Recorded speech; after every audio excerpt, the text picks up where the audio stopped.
It was a quiet night near the coastal town of Arlen Bay. The waves touched the sand softly, and the sky was filled with peaceful stars. People were asleep, unaware that the world was about to change forever. Far above the planet, something massive moved through the darkness. It was not a meteor or a satellite. It was alive, glowing like a heart of silver light drifting through the sky. At the research base near the coast, a young engineer named Rian was working late. He was calm and focused, a man who loved machines more than noise. The monitors in front of him started to blink red. Energy readings spiked higher than anything he had seen before. At first he thought it was an error, but then he saw the signal pattern. It was not random. It was organized, like a heartbeat. He leaned closer to the screen and whispered to himself, wondering what kind of machine could make a rhythm like that. Outside, a bright flash lit up the ocean.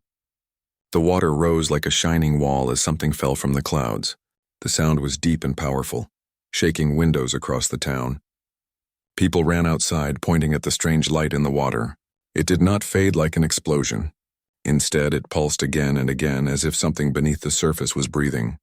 Within an hour, the Navy surrounded the area. The world's news channels broadcasted the event live. The headlines spoke of a possible alien craft.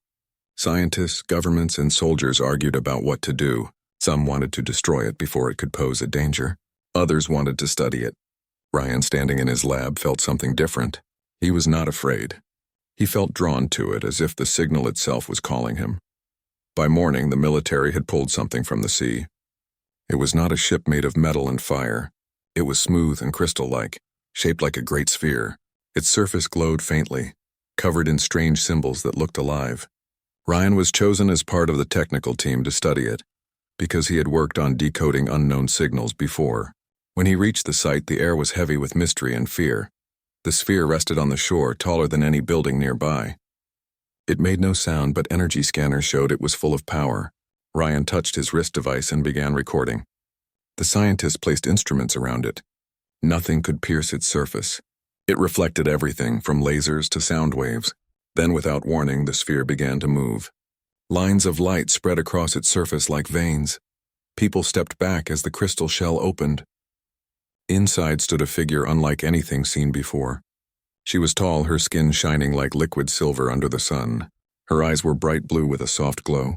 She wore no armor or crown, yet everyone felt her presence. She looked around slowly, her expression calm and sorrowful. A translator machine tried to capture her words, but the first sounds she made were not words. They were like music. The tone was deep, and it made the air tremble. Then in clear speech she said, "I am Queen Saral of the Vereen Dominion. I seek the children of Earth." The soldiers raised their weapons, unsure what to do. Ryan felt his heart beating fast. He saw no threat in her eyes, only exhaustion. She raised one hand, and the weapon stopped working for a moment. She said she had come in peace. Her voice was calm but full of weight, like someone who had seen too much. The leaders demanded answers. Where had she come from? Why was she here? Sarah looked at the waves and said her world was gone. A cosmic storm had destroyed her home star, scattering her people across space.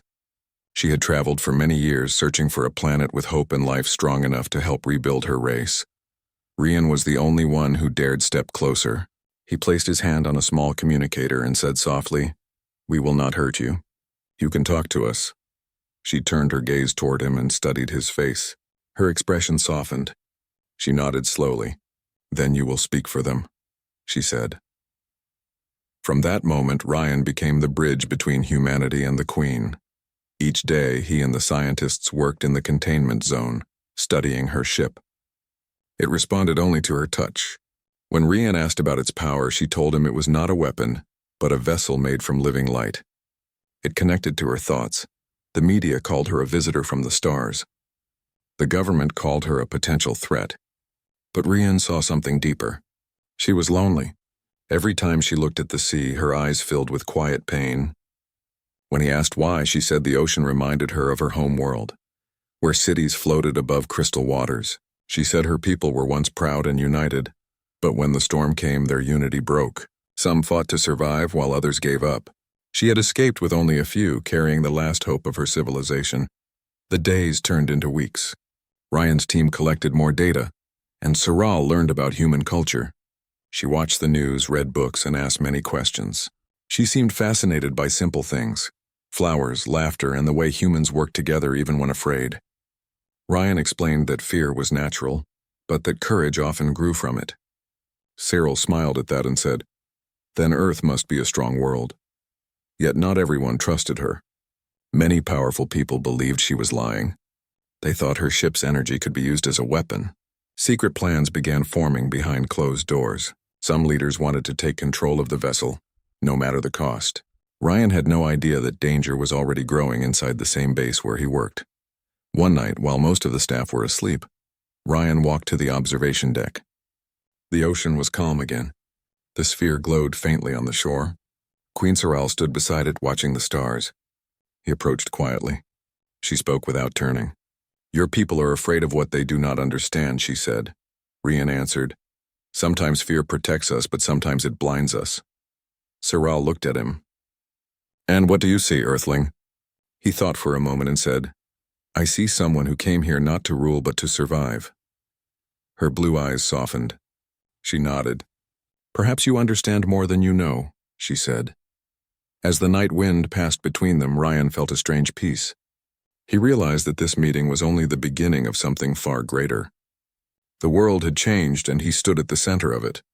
Above the sea, the stars shone brighter than ever, as if watching the birth of a new bond between two distant worlds.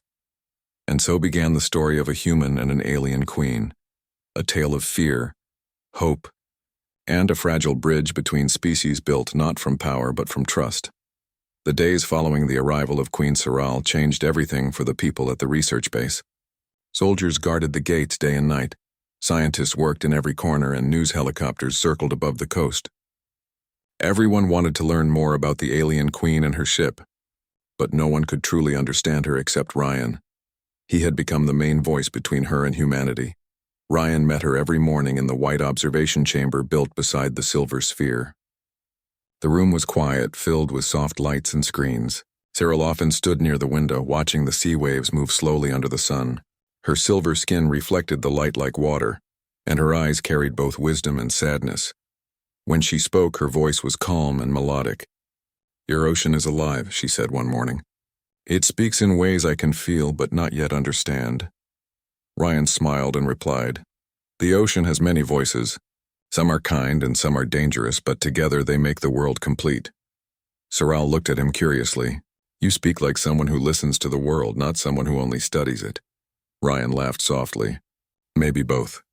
Machines teach me facts, but nature teaches me peace." That day they began working together on translating her star language. Her technology used light patterns instead of sound, and Ryan found it beautiful. The lights formed moving shapes that seemed alive. Sorrel explained that every color and motion carried emotion as well as meaning. When she showed a soft golden wave, she said it meant friendship. A blue spiral meant trust. As the two worked, other scientists watched from behind glass walls. They were amazed by Sorrel's knowledge but still kept their distance. Only Ryan spoke to her directly. Over time, he realized that she was learning more than just language. She was studying human behavior too. She asked questions about music, family, and the way people built homes and shared food. She wanted to know why humans laughed even in sadness, why they painted pictures, and why they prayed to stars. One evening, while studying together, she said, "Your kind feels so much. My people once believed emotion was weakness, but perhaps that belief destroyed us." Ryan looked up. "Why do you say that?" Cyril paused before answering. "When the storm came, many of my kind chose logic over compassion. We saved ships but not lives. We forgot to care." Her words were quiet, but Ryan could feel the pain in them. He wished he could say something to comfort her, yet all he could offer was his presence. Over the next week, Sorrel began to trust him more. She allowed him to see parts of her ship's inner structure. Inside, the walls glowed with soft energy. Everything was alive, breathing with light. Ryan could feel warmth coming from it, as if the ship itself recognized her emotions. She explained that her ship was a living creation built from organic crystal. It was designed to connect with her mind. That was why no one else could control it. When Ryan asked if she could use it to rebuild her world, she said quietly, "Not alone. My power can save but not create. I came here hoping to find the strength my people lost, Meanwhile, outside the research zone, tension was rising. The government began to lose patience. Some military leaders saw her technology as an opportunity. They believed if they could unlock its secrets, Earth would become unstoppable. Hidden orders were passed to prepare for possible containment by force. Inside the base, Ryan noticed changes. More guards appeared and meetings became secretive. He tried to ignore the uneasy feeling in his heart, focusing instead on his growing friendship with Saral. He saw in her not just an alien queen but a being trying to find peace. One night, when everyone else had left, Saral stayed in the observation room, looking up at the sky. Ryan entered quietly. She turned to him and asked, "Do you ever wonder how your people would act if the sky called them home?" Ryan replied, "I think they would try to reach it even if it took them years." Saral nodded. "That is what I admire about your kind. You chase the impossible," he smiled. "Maybe that is what makes us human." She tilted her head slightly, studying him. "And what makes you Ryan?" He was surprised by the question. "I don't know. Maybe the need to understand things I don't belong to." Saral's voice softened. "Then perhaps you are more like me than you believe." The night felt calm. Outside, the ocean shimmered under the moonlight. In that stillness, the bond between them deepened. They no longer needed translators to share thoughts. Their silence was enough to speak. The next day, Ryan was called to a meeting with the base commander. The commander was a strict man who believed caution was more important than trust. He told Ryan to keep a close watch on Saral. He said she might be hiding dangerous secrets. Ryan defended her, saying she only wanted peace. The commander shook his head. "Peace is a word used until someone gains power," he said. Ryan left the meeting feeling uneasy. When he returned to the chamber, Saral was waiting. She could sense something was wrong. "Your eyes speak before your mouth does," she said softly. Ryan sighed. "They think you're dangerous. They want to take your ship's energy core." Saral looked down. Her hands glowed faintly as her emotions stirred. "They wish to use it for war, don't they?" He nodded. "They see what they can gain, not what they might lose." Saral turned toward the window, watching the sea again. "My people once did the same. We built power and forgot mercy. I hoped Earth was different."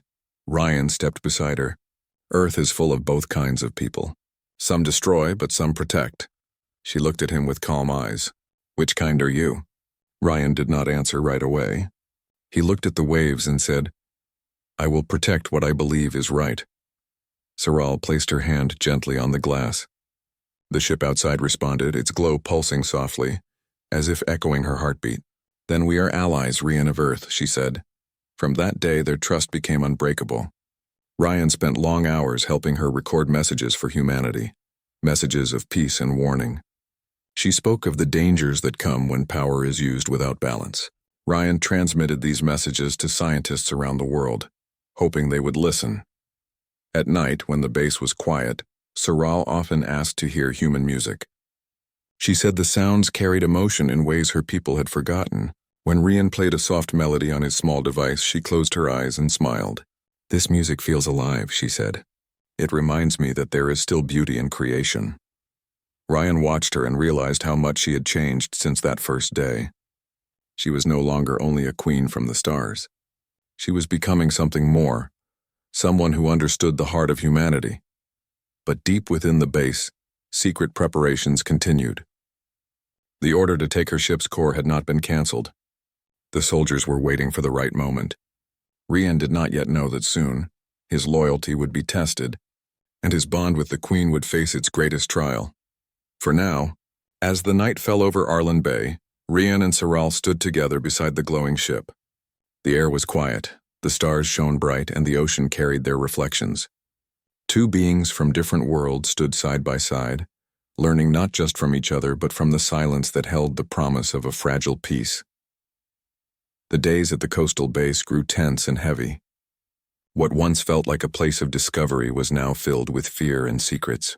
The soldiers patrolled more often and new faces arrived every morning. The air buzzed with suspicion. Ryan noticed it the moment he walked through the control hall. People whispered behind closed doors. Files disappeared from computers. Messages were sent in hidden codes. He did not need to ask what was happening. He knew the military was preparing for something that had nothing to do with peace. Queen Saral sensed it too. Her eyes watched the soldiers carefully whenever they entered the chamber. She could feel the change in their movements. They no longer looked at her with curiosity. They looked at her with orders. One afternoon, she said quietly to Ryan, "The wind carries fear in this place. Something is coming." Ryan tried to stay calm. "I will find out," he said. He spent the rest of the day searching the command logs. It took hours, but at last he found the truth. A secret command had been given by higher authorities.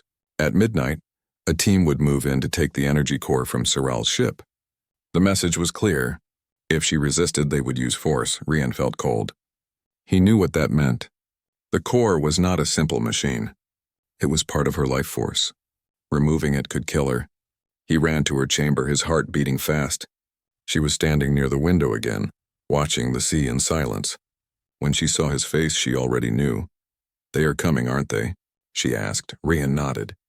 "They want your core. They think it can make Earth powerful." Soral looked at the ground. Her silver hair moved slightly with the air. "Power without wisdom destroys worlds," she said softly. "My people made that mistake once." Ryan stepped closer. "We have to leave before they come." For a moment she said nothing. Then she placed her hand on the crystal wall of her ship. The surface glowed faintly, responding to her touch. "The ship will follow us," she said. "But we must go before they seal the base." When the clock struck midnight, the attack began. The silence of the night broke with the sound of footsteps and commands. Drones flew through the halls and armed soldiers moved in tight lines. Red lights flashed across the base. Ryan and Soral ran through a side corridor that led to the outer gate. The alarm screamed above them. Ryan led her through a storage tunnel that opened toward the forest behind the base. The gate ahead was locked, but Soral raised her hand. Light spread from her palm, melting the lock without sound. The gate opened and they ran into the trees. Behind them, soldiers shouted and fired shock rounds. The ground shook as small explosions went off. When they reached the forest, the world turned dark and quiet again. The sound of the ocean was far away now. Ryan stopped to catch his breath. Cyril stood beside him, her glow dimmed from exhaustion. Her ship was still under the control of the military field units, and she could no longer connect with it completely. "We must keep moving," Ryan said. "They will search the area soon." Soral nodded weakly. "I can feel the pulse of my ship. It is afraid." They walked deeper into the forest until they reached a small clearing near a stream. There, Ryan built a temporary shelter using old materials from a supply hut. Soral sat beside the stream, her reflection shining like starlight in the water. For the first time since her arrival, she looked fragile. Ryan knelt beside her. "You need rest," he said. She looked at him with tired eyes. "My kind does not rest as yours do, but I can slow my mind to heal." He nodded and sat quietly beside her. The forest was calm. Crickets sang in the distance. The air was cool and smelled of rain. For a while, neither of them spoke. Then Soral said, "When I left my home, I promised to protect what little remained of my people. Now I bring danger to your world instead." Ryan shook his head. "You brought us a chance to be better. Some people just can't see it yet." Her expression softened. "You believe in hope even when surrounded by fear." "Someone has to," he said. That night, as the moon rose, Soral began to fade into a soft light.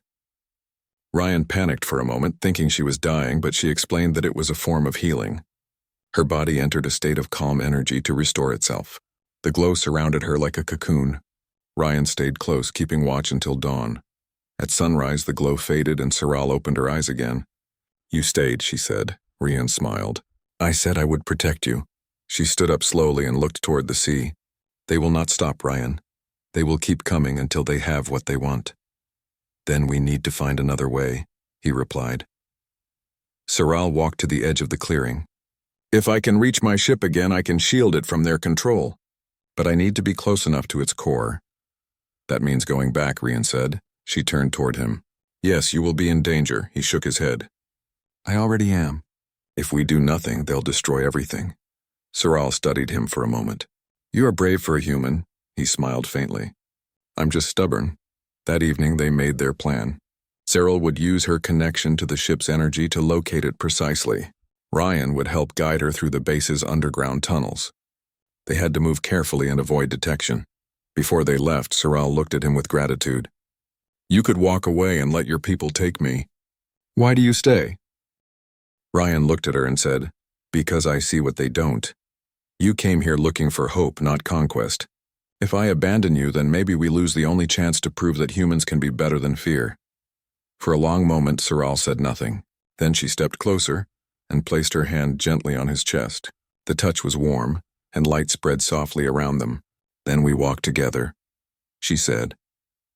As night fell, they moved through the forest toward the base.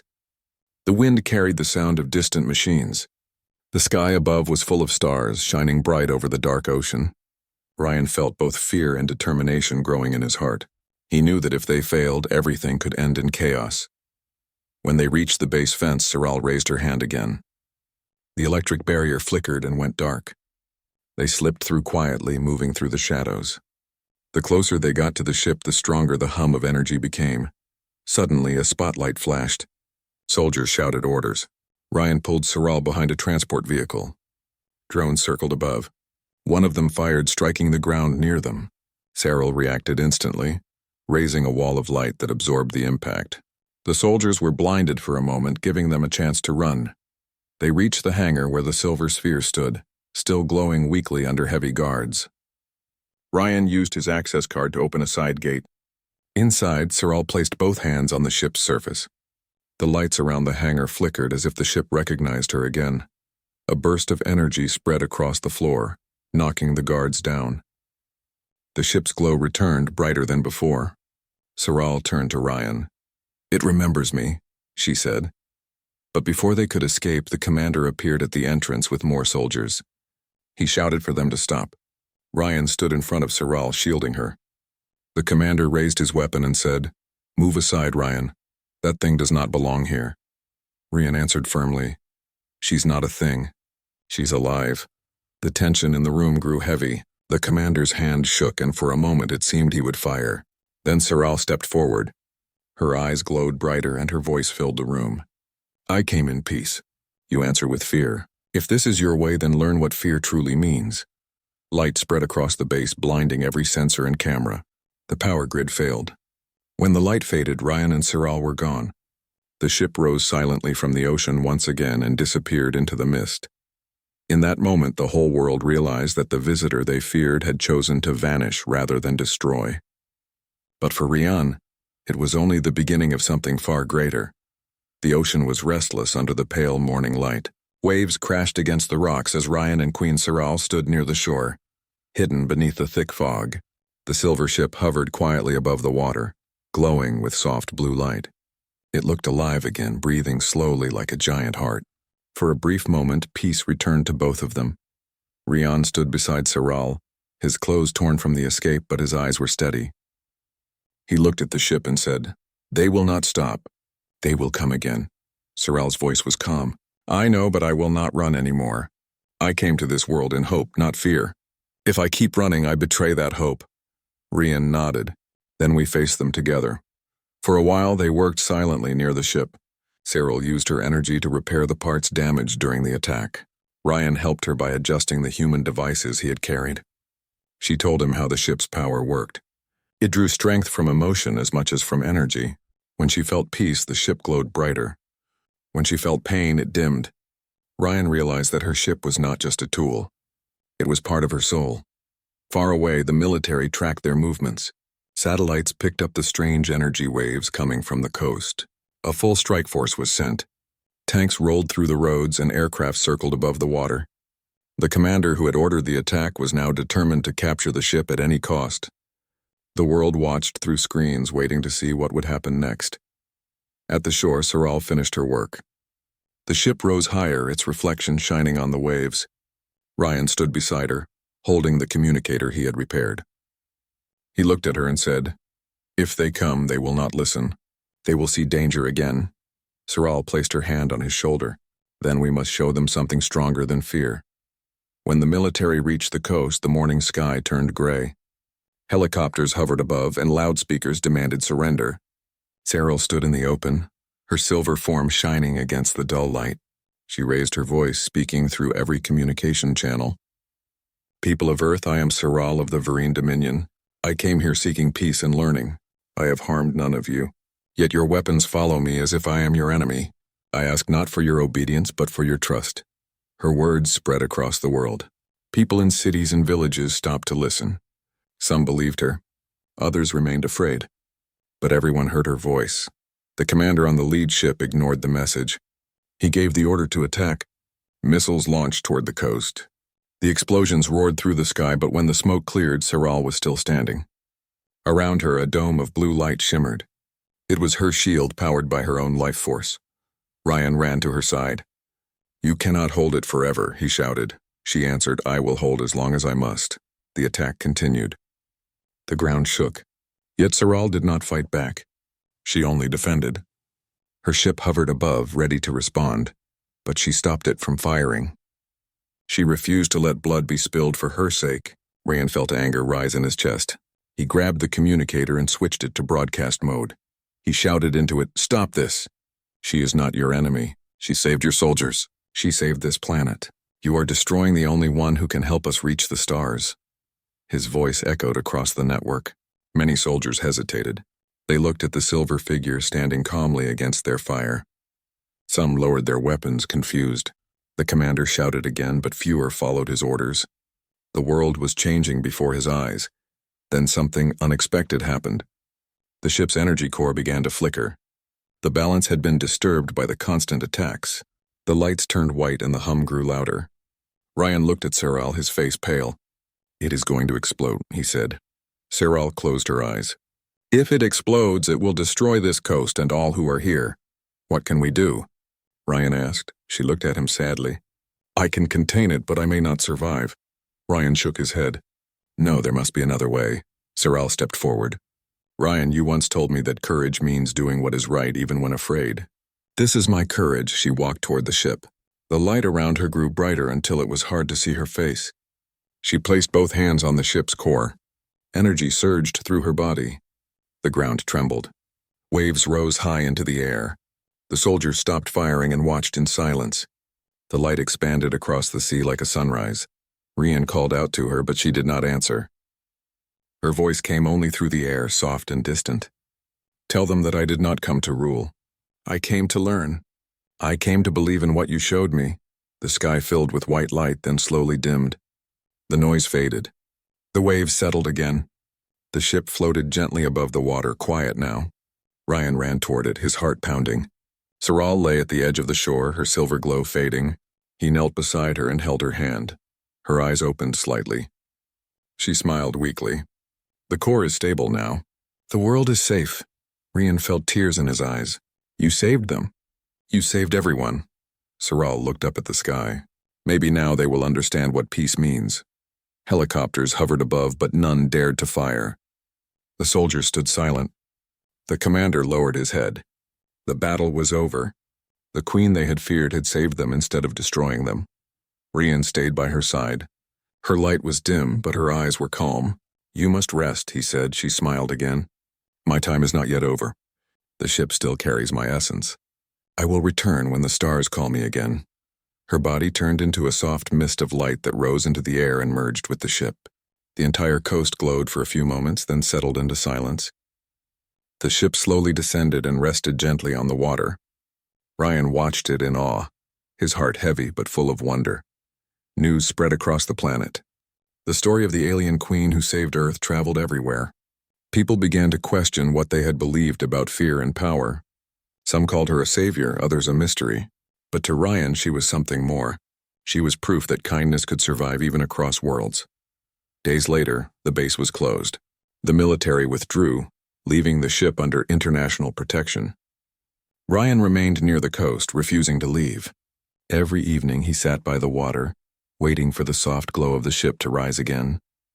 Sometimes he thought he heard her voice in the wind, gentle and warm. He remembered the moment when she had placed her hand on his chest and said they would walk together. Now he knew what she meant. Her journey had become part of his own. Humanity had been given a lesson, not through conquest but through compassion. As the sun set behind the ocean, Ryan stood quietly on the sand. The waves touched his feet, and the horizon shone with fading light. He looked at the silver ship resting in the distance and whispered, "You kept your promise, Saral. You brought hope." The sea carried his words away, and for a brief moment, the ship glowed softly as if answering him. The world had changed. And though the queen was gone, her spirit lived on in the hearts of those who had seen her courage. Weeks passed since the great event on the coast. The world had changed, though quietly at first. People talked about the alien queen who had come not as a conqueror but as a savior. News channels replayed the footage of her standing against the military fire, protecting both sides with her shield of light. Many called her a legend, while others tried to explain her existence with science. Yet no one could deny what they saw with their own eyes. Ryan stayed near the ocean. He lived in a small cabin built close to the shore, where he could see the silver ship resting in the water. It no longer glowed brightly but gave off a faint, soft light each night, like a heartbeat that never stopped. Ryan spent his days writing reports and sending messages to scientists, trying to help them understand what Saral had left behind. But more than work, he stayed because of a promise he had made to her. He had promised to protect her memory and to guard the ship until she returned. The world government formed a research team to study the ship. They sent scientists and engineers, but all of them were ordered to respect the site and not damage anything. Ryan worked with them as a guide. He told them what Saral had explained to him about her technology, though he kept some secrets that she had trusted him with. One evening, as Ryan walked along the shore, he noticed a small ripple near the ship. The water moved as if something stirred beneath it. He stood still, watching. The faint glow of the ship grew stronger. A voice, soft and familiar, touched his mind. Ryan, he froze. It was her voice, clear and warm. He looked around, but there was no one. The light from the ship pulsed slowly. Saral, he whispered. Is that you? Yes, her voice answered. Part of me still remains in this world. My body has faded, but my essence lives in the ship. I have rested long enough. Ryan's heart pounded. You said you would return when the stars called you. I did, she said gently. But the stars are not far. They shine within your people too. I came to understand that peace is not given by power, but by faith. You showed me that. He took a step closer to the edge of the water. What happens now? Will you leave? Her voice was calm. Not yet. There is still something I must do. My ship carries knowledge that can help your planet grow. It can heal your oceans, purify your air, and teach your scientists about energy that does not harm life. But I cannot release it unless humanity chooses peace. Ryan understood what she meant. You fear they will use it for war? Yes, she replied. If I give this gift too early, it will bring destruction instead of hope. Ryan looked at the horizon where the sun was setting. Then I will help you decide. I will make them see what you stood for.